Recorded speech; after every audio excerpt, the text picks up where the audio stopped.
Salut à tous et à toutes, c'est Pierrick, j'espère que vous allez bien, que vous êtes en forme, car aujourd'hui on va se retrouver sur ChatGPT et je vais vous montrer un plugin qui est vraiment pas dégueu, car il va vous permettre tout simplement de construire un cursus d'apprentissage totalement dédié à vos différents besoins. Et en plus de ça, après vous pourrez exporter en PDF et même vous évaluer pour voir si vous avez tout capté à ce que vous aura généré le plugin MetaMentor.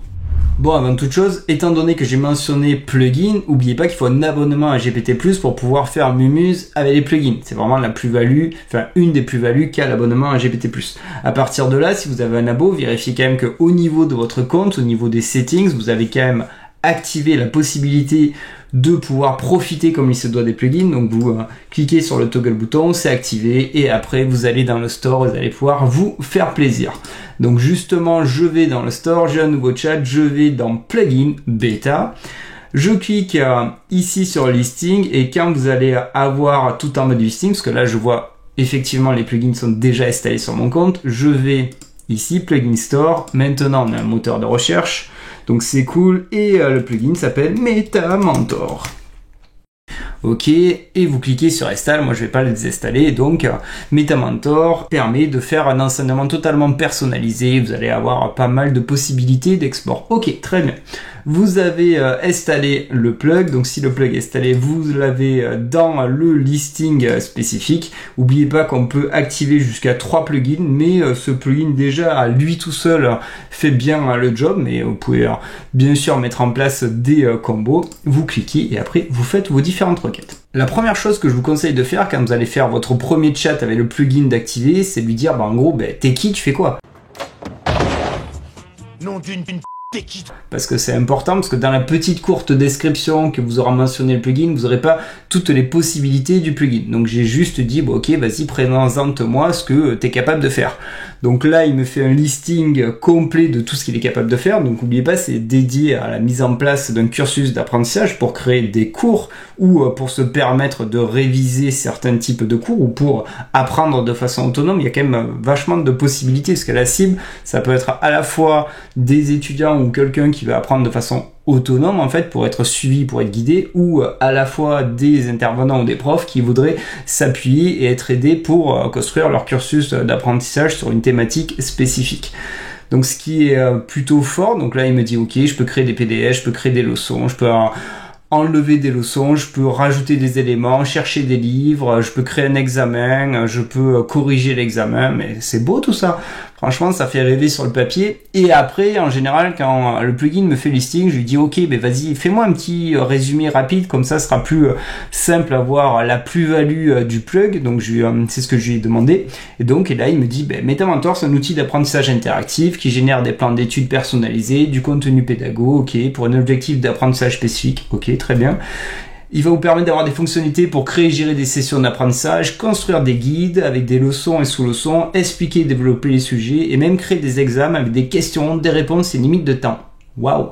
De plus, MetaMentor peut trouver des livres et créer des documents PDF, HTML et des docx pour le contenu d'apprentissage et fournir des scores et des commentaires pour les examens. En gros, t'es un prof quoi. En gros, tu fais le taf d'un intervenant, d'un prof. Donc à partir de là, maintenant, on va voir ce que j'ai demandé. Et deuxième conseil que je vous donne, quand vous testez un plugin, en fait, testez-le sur un sujet que vous connaissez. N'oubliez pas comment est codé l'algorithme de GPT. En fait, d'ailleurs, je vais pas te dire IA algorithme, c'est juste un perroquet. Il va juste prédire les mots qui vont suivre, en fait. D'ailleurs, on le voit quand il travaille, c'est saccadé, tac, tac, tac. Donc si vous voulez tester un plugin, autant lui demander sur quelque chose que vous connaissez, parce que sinon vous ne pourrez pas juger de la pertinence du plug. Donc là, moi, ici, j'y ai dit, donc le premier message, et j'ai fait le prompt pareil. Un autre conseil, quand vous voulez tester un plugin, ne donnez pas un rôle, tu es un expert, nanana. Non, testez-le avec un prompt primaire, basique, comme ça on voit vraiment la consistance et la puissance du plugin. Et au moins, si ça marche avec un prompt basique, après on pourra vraiment aller sur du concret en lui donnant un rôle, une expertise, un contexte et tout ce qu'il faut pour travailler de façon optimale avec GPT. Donc là, j'ai justement dit, j'aimerais apprendre la méthodologie du design thinking, quelque chose que je connais bien puisque c'est un des enseignements que je mets en place dans pas mal de mes interventions. Donc au moins, je serai capable de voir si il est totalement à l'ouest ou pas. Bon, de manière que la vidéo soit plus fluide, et en plus le plugin est un petit peu long, vu qu'il a quand même pas mal de taf à mettre en place, j'ai déjà tout préparé, on va regarder ça ensemble, vous allez voir que mes prompts sont très primaires et basiques. Donc là, si on regarde sur le premier élément, il me décrit juste ce que fait le plugin, mais ça on le sait déjà, on l'a vu.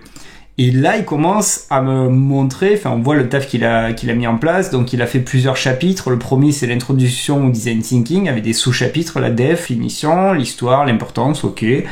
Ensuite, l'autre leçon, c'est les 5 étapes du design thinking, c'est bien. Empathie, définition, idéation, prototype, test. Bien, ok, t'es bien. Ensuite, les applications du design thinking, cas d'utilisation, avantages, les outils et la conclusion. Ok, bah c'est plutôt pas mal. Et donc là, on voit quand vous faites une requête qui fait toutes ces étapes, faut attendre. À la fin, il me dit ok, j'ai terminé la première leçon. Bah, est-ce que tu veux que je continue sur la suite? Et donc par dit, vous allez lui dire bah ouais, continue. Donc à chaque fois qu'il aura fini une leçon, il va vous dire ok, on a terminé. Est-ce que tu veux que je continue? Oui, mon ami. On a terminé la troisième leçon, oui, et ensuite il me dit ok, j'ai terminé le guide d'apprentissage, tu veux le récupérer comment? Tu le veux en PDF, en HTML ou en DocX? Donc j'ai dit un petit guide PDF, j'ai rajouté le petit STP parce que quand il bosse bien, autant le petit s'il te plaît, ça lui fait toujours plaisir, ce petit perroquet là. Ferme ton clapet, sale tronche. T'apprends à l'oiseau à insulter les clients? Non, je suis assez grand pour te traiter de sale tronche. Et il me génère directement un PDF, je peux cliquer ici et je l'ai directement ouvert, donc j'ai le PDF qu'après vous pouvez télécharger cache. Ce guide couvre la méthodologie du design thinking avec l'intro, les 5 étapes, ok, on va regarder ça ensemble. Donc ça c'est les différents plans, on descend, donc introduction. Le design thinking est une approche centrée sur l'humain qui vise à résoudre des problèmes complexes, ok c'est bien. Il s'agit d'une méthodologie qui encourage les équipes à comprendre les utilisateurs, à remettre en question des hypothèses, redéfinir les problèmes, à créer des solutions innovantes, ok. Bon il tape dans le mille là, j'ai déjà regardé donc c'est plutôt assez fort et le truc qui est plutôt cool aussi c'est qu'en plus de ça, vous allez pouvoir vous appuyer de vidéos, puisqu'il a cherché des vidéos, et des vidéos en français. Donc quand je clique cache, je me retrouve sur qu'est-ce que le design thinking, et vous allez voir, vous voyez bien que c'est une chaîne française, donc c'est plutôt hyper intéressant, ça vous permet d'apprendre à votre rythme, donc à la fois avec du texte, à la fois de façon ludique, et à chaque fois il me proposera différentes vidéos. Donc le cours est assez complet, hein, l'empathie prend les différentes phases, la définition, l'idéation, le prototype, la phase de test, et ensuite on est sur l'autre chapitre qui va arriver, les cas d'utilisation au niveau des éléments, et après on aura la conclusion. Donc franchement, pour avoir un support de cours ou pour réviser, c'est quand même hyper fort, mais là c'est pas fini. Là déjà ça marche bien, ça mâche le travail grandement, mais il est capable d'aller plus loin. Et donc c'est pour ça qu'il me dit est-ce que tu veux passer une évaluation sur cet apprentissage? C'est-à-dire que là, du moment que vous avez fait le PDF, que vous avez étudié, que vous voulez vous tester en fait pour voir si vous êtes capable d'avoir une bonne note ou pas sur cette thématique-là, ou si vous maîtrisez le sujet que vous avez voulu et demandé à ChatGPT de vous apprendre, il va vous le proposer. Et donc je lui dis ok, vas-y, crée-moi une évaluation avec un ensemble de questions et de réponses et une limite de temps. Et là, il vous fait un lien, et là c'est vraiment hyper fort parce que vous cliquez et vous avez des champs, des inputs, vous avez le timer, 30 minutes, et bim, vous devez répondre aux questions qu'il a créées, donc questions qui sont totalement dédiées au cours qu'il vous a créé. Quand on regarde qu'est-ce que l'idéation dans le design thinking, qu'est-ce que la phase de test dans le design thinking, quels sont les avantages et les défis, quels outils peuvent être utilisés dans le processus design thinking, et après vous pouvez envoyer l'examen. Franchement, je trouve ça excellent. D'ailleurs, dites-moi dans les commentaires comment vous trouvez cette fonctionnalité de pouvoir se évaluer en temps réel hyper rapidement avec ce plugin. C'est vraiment très fort à mes yeux. Bon, afin quand même que vous ayez une visibilité de comment marche le système de notation, c'est simple, j'ai rempli le formulaire, j'ai pas tout rempli, j'ai rempli 2 questions ou 3 de mémoire, le reste j'ai laissé vide, là j'ai dit c'est bon, j'ai envoyé, tu peux me noter. Donc là vous allez voir c'est assez long parce qu'il va analyser toutes vos réponses, comme je vous dis en début de vidéo, c'est pas un plugin qui marche instant, faut le laisser quand même bosser. Et après il me dit en gros t'es nul, t'as 3 sur 10, il dit pas ça. Il me dit ouais, le total est de 3 sur 10, t'as 30% et voilà les parties où t'as pêché en fait, où faudrait que tu révises. Donc ça c'est pratique et là à vous de voir si vous demandez à MetaMentor de développer certaines parties que vous avez vraiment pas bien assimilées ou si vous reprenez le PDF, vous relisez et vous retentez un examen parce qu'après vous pouvez lui demander d'autres examens avec d'autres questions spécifiques. Donc là on arriverait à la fin de la vidéo. Vous avez vu, le plugin est très simple. Avec MetaMentor vous pourrez créer n'importe quel type de plan d'études totalement personnalisé, de contenu pédagogique qui va s'adapter au niveau, parce que j'aurais pu dire au début dans la prompt par rapport à un niveau spécifique, un niveau intermédiaire ou un cursus de 2e, 3e, 4e année.